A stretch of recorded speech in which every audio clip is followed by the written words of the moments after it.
Forumi Rinor Islam, Dega Shkup, ju prezanton emisionin Gjurmëve të dashurit tonë.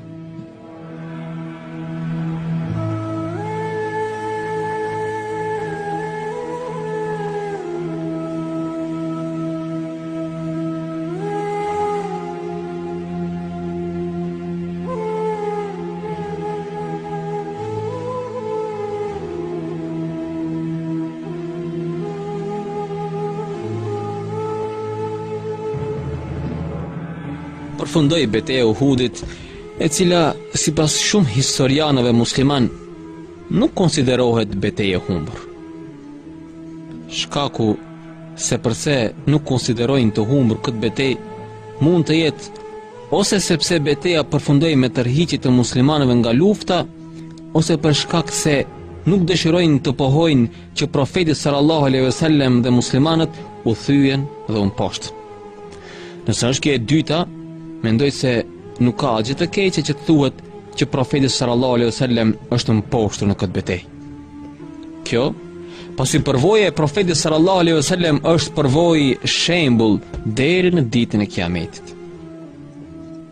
Zoti ka caktuar ligje të cilat dhe veprojnë në gjithësi, dhe ne si musliman nuk mund të presim që këto ligje të mos veprojnë kundër interesave tona. Humbja e muslimanëve në Uhud u erdhi vetëm si rezultat i thyerjes së urdhrit të profetit sallallahu alaihi wasallam. Ky është një mësim shumë i shtrenjtë për muslimanët. Kurdo që të thyeni urdhrin dhe direktivat e profetit sallallahu alaihi wasallam, atëherë do të vijë humbja dhe dështimi. Kurdo që të thyeni ligjet e suksesit në këtë botë, do të dështoni në planet tuaja. Përderisa diçka e tillë ndodhi dhe në kohën kur profeti sallallahu alejhi wasallam ishte gjallë dhe i ndodhi vetë atij, do të thotë që edhe me ne do të ndodh nëse thyejmë porositë e Allahut, të profetit sallallahu alejhi wasallam dhe nuk respektojmë ligjet e suksesit. Kjo shihet shumë mirë në 200 vitet e fundit për muslimanët, të cilët braktisën urdhrat e Zotit, këshillat e profetit sallallahu alejhi wasallam dhe ligjet e suksesit.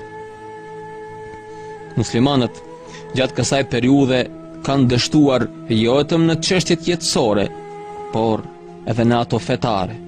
Edhe do të vazhdojnë të përjetojnë dështime përderisa nuk do t'i kemë parasysh ligjet që Zoti ka caktuar në tokë.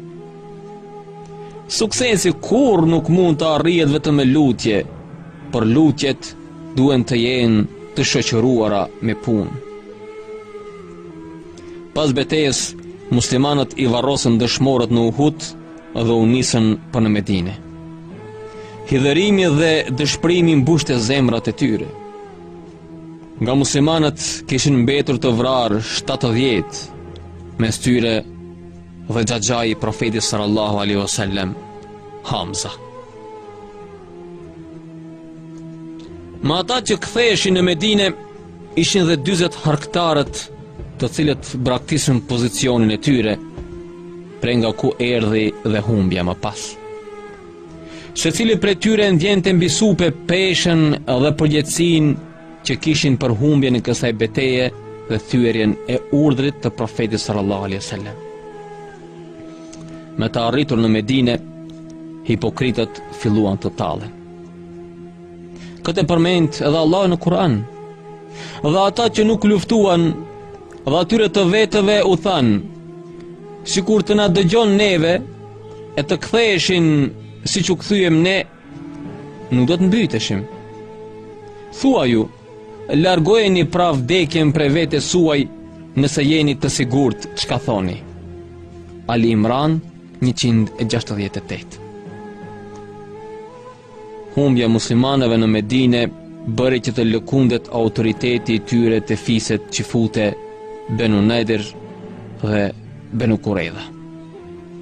Kështu, pasojat e kësaj lufte nuk ishin vetëm në vrasjen e 70 muslimanëve dhe plagosjen e vetë profetit sallallahu alaihi wasallam. Këto pasoja profeti sallallahu alaihi wasallam dhe muslimanët do të vazhdojnë t'i vuajnë për një vit. Me këtë kuptojmë që thyerja e urdhrit të profetit sallallahu alaihi wasallam nuk ishte një gjë e lehtë. Gjithashtu, autoriteti muslimanëve u lëkund edhe në mesin e shumë fisëve arabe të tjera. Gjithë fisët me cilat profeti sallallahu alaihi wasallam kishte nënshkruar marrëveshje deri atëherë, i thyen këto marrëveshje dhe ju kthyen aleancës së vjetër me Qurayshët. 40 veta thyen urdhrit e profetit sallallahu alaihi wasallam dhe gjithçka e ndërtuar deri atëherë po shpërbëhej. Po ne sot që jemi me miliona dhe çdo ditë i thyem urdhrat dhe porositë e profetit sallallahu alaihi wasallam, si ka mundësi që shprejmë habi mbi gjendjen tonë, duke e ditur që me miliona nuk e njohin bindjen ndaj Allahut, profetit sallallahu alaihi wasallam dhe nuk e respektojnë ligjet e suksesit. Gjithë ato kombe të cilët i studiuan dhe respektuan ligjet e suksesit e arritën suksesin dhe janë zhvilluar.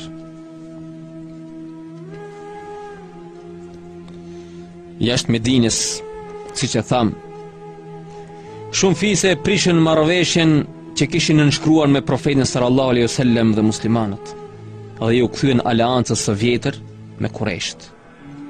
Kjo, pasi fitoria e Uhudit, u aktheu besimin dhe autoritetin e humbur deri atëherë Qurayshëve. Vetë Qurayshët me në krye Abu Sufjanin zienin nga inati se përse ndërprend luftën dhe nuk vazhduan derisa t'i vrisnin të gjithë. Me këtë, ata ushqenin dëshirën për luftra tjera. Brenda Medinës, autoriteti muslimanëve të fiset qifute kishte rënë. Vetë muslimanët ishin të demoralizuar. Veç kësaj, hipokritët filluan të përhapin ide të rrezikshme në qytet. Një nga këto ishte se filluan të thonë besimtarëve se ideja e Muhamedit sallallahu alaihi wasallam për të konsultuar me tjerët ishte e papërshtatshme.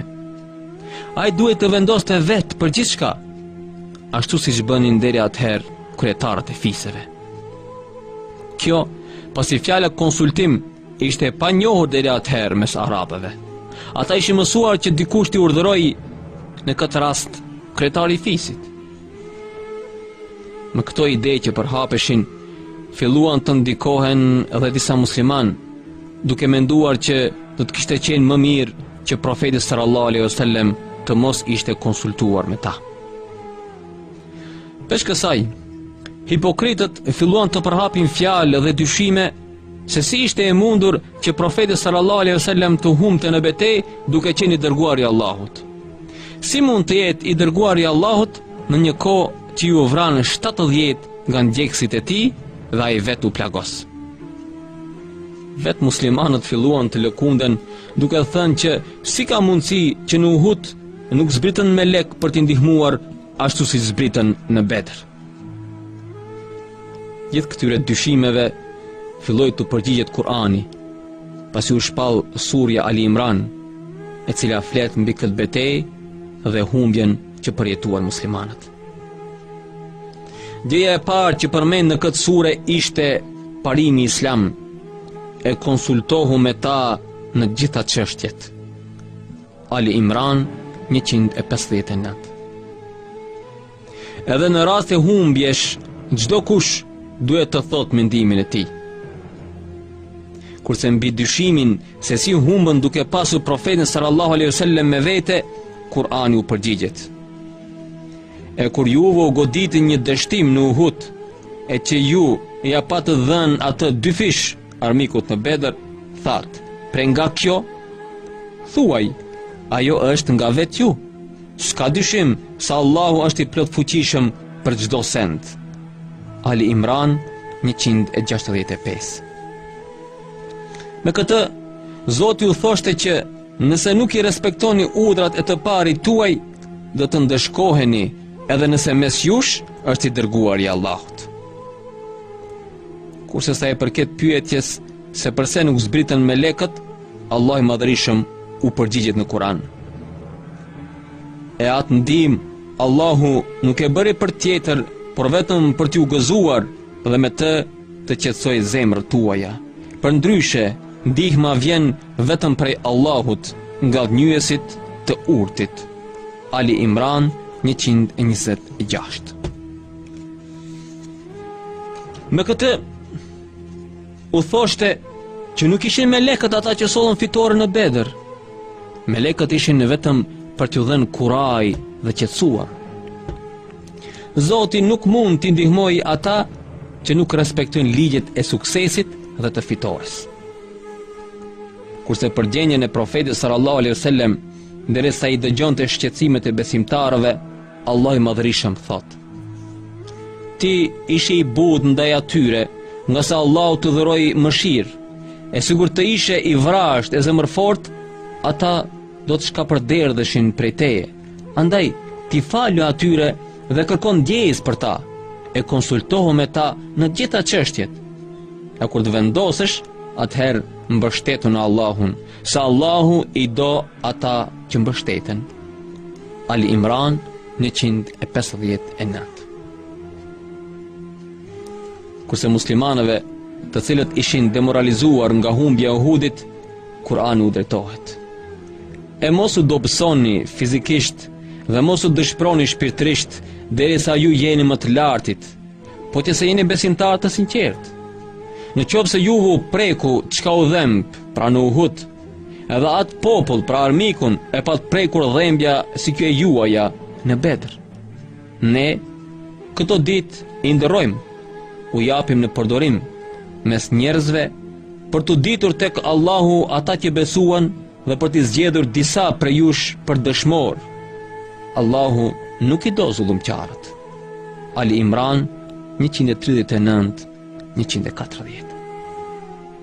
Në këto ajete, Kur'ani qetësoi zemrat e muslimanëve.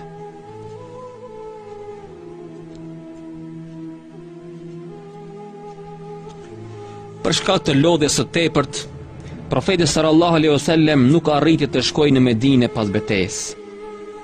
Kështu, ai qëndroi në një vend që sot quhet Xhamia e Pushimit, vendi ku pushoi atë natë profeti sallallahu alaihi wasallam. Profeti sallallahu alaihi wasallam ishte i sigurt që edhe Kureshët do të ndaleshin 8 milje larg për të pushuar, pasi edhe ata ishin të lodhur.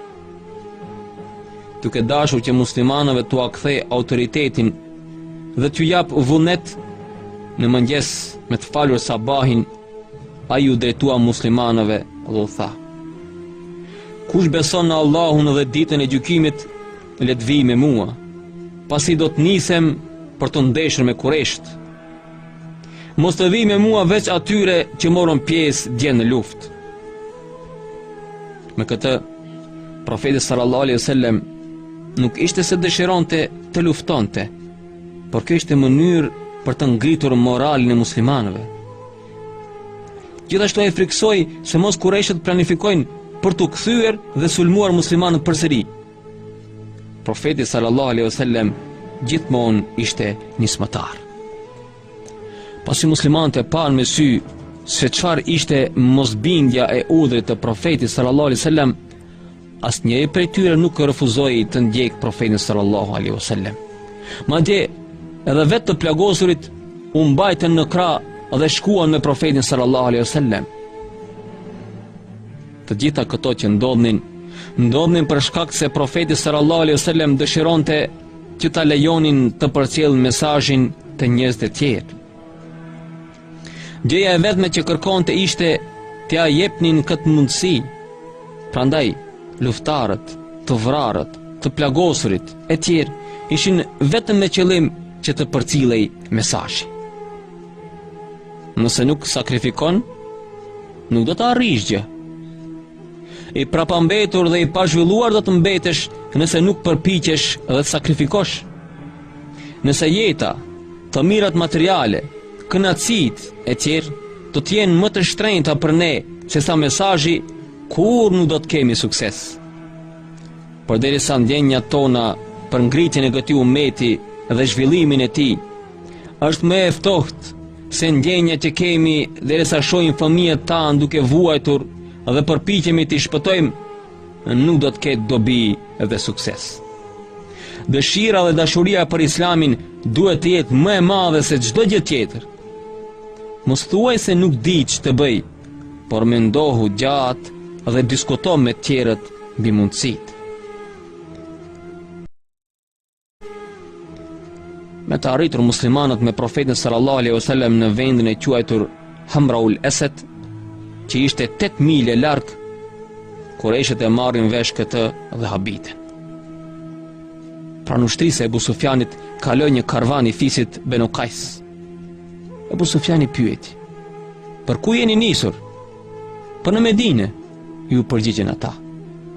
Ebu Sufjani u tha: "Nëse më çoni një mesazh për te Muhamedi, unë do t'ju shpërblej duke u ambushur devet me ushqim."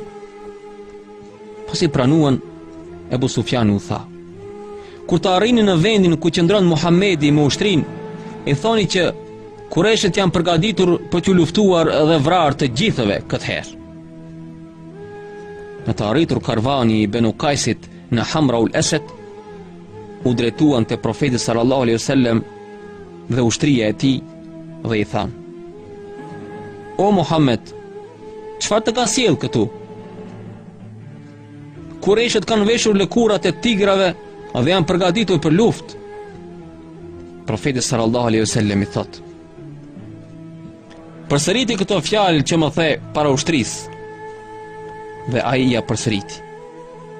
Pasi u thot dhe atyre ato fjalë, profeti sallallahu alaihi wasallam u drejtohet muslimanëve dhe u thot atyre: "Thoni, na mjafton Allahu që është ndihmësi më i mirë."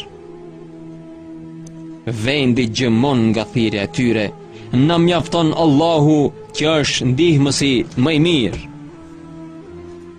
Thot Ibn Abbasi: "Na mjafton Allahu që është ndihmësi më i mirë" janë fjalë të cilat i tha Ibrahimi a.s.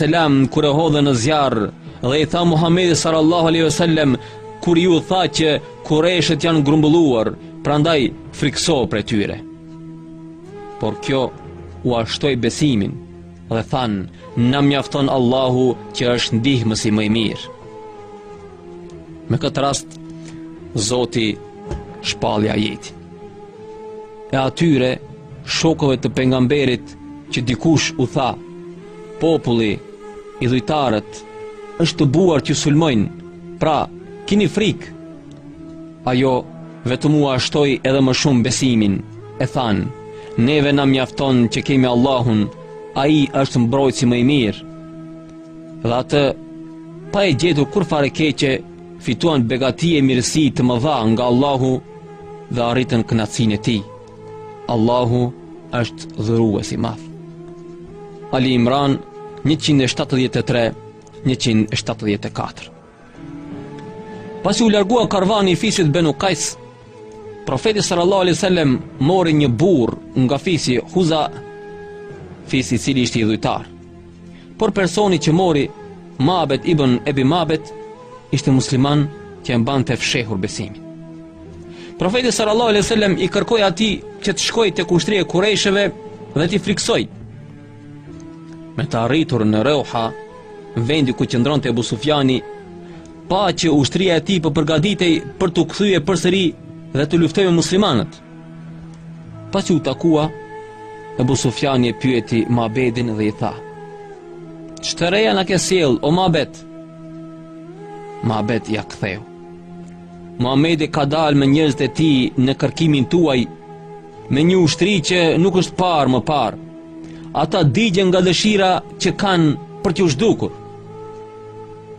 Këto fjalë e bën Ebu Sufjani që të urdhërojë njerëzit që të përgatiten për udhëtim për në Mekë dhe të lënë luftën me muslimanët.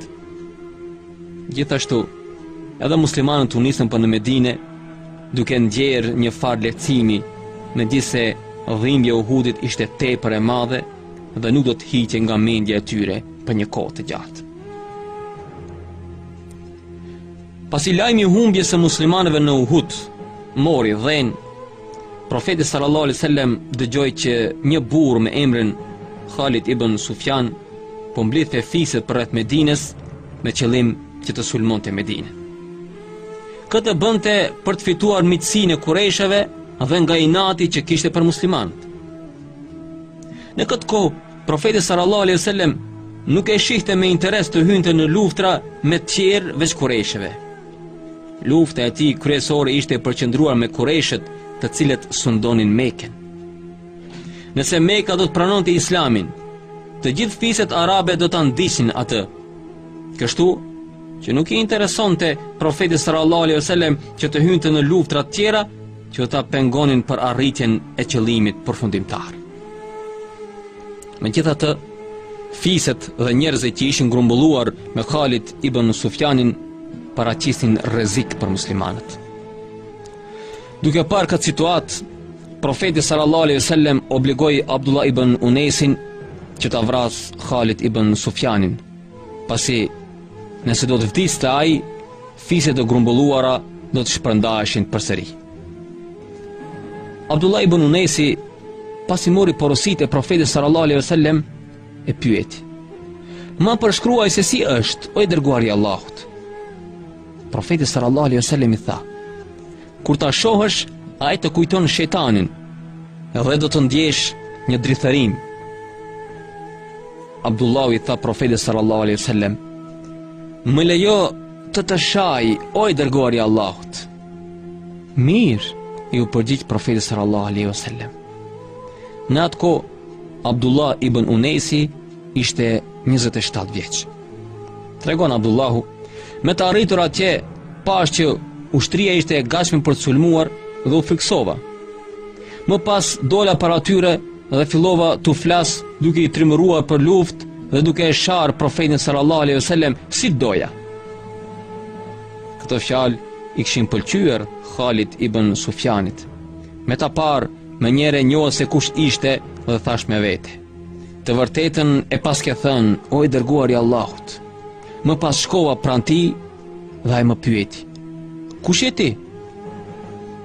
Abdullah ibn Unesi, nëse do t'ja tregonte emrin e fisit, do të njihe me njëherë dhe mund t'a vrisnin, por i tha: "Unë jam një njeri që kam urrejtje për Muhammedin më shumë se ç'ke ti." Ati ju bë qefi dhe pranoi që të jem roje i tij. Derisa qëndroja atje, falesha me sy, me qëllim që të mos më zbulonin. Një ditë kur pash që ishte rasti i volitshëm, e vrava atë në çadër.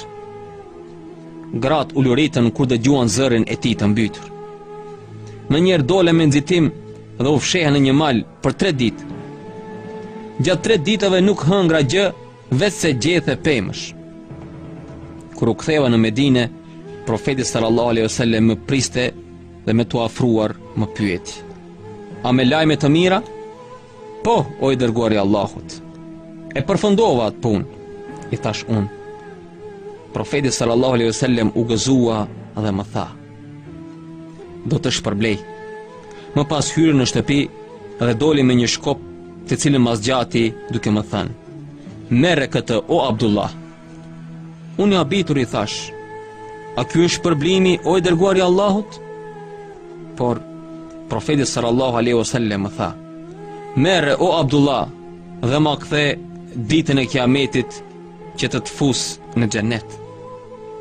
Tregon Abdullah ibn Unesi: "Për Zotin, nuk ka dhurat me cilën jam gëzuar ashtu siç jam gëzuar me këtë shkop.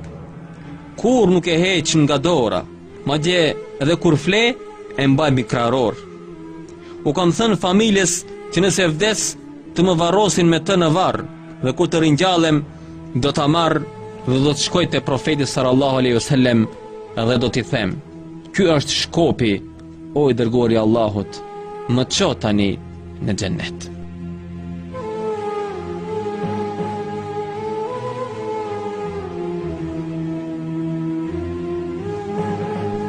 Autori tekstit Amr Khalid, lexoi Kenan Ismaili, ilustrimi artistik Florent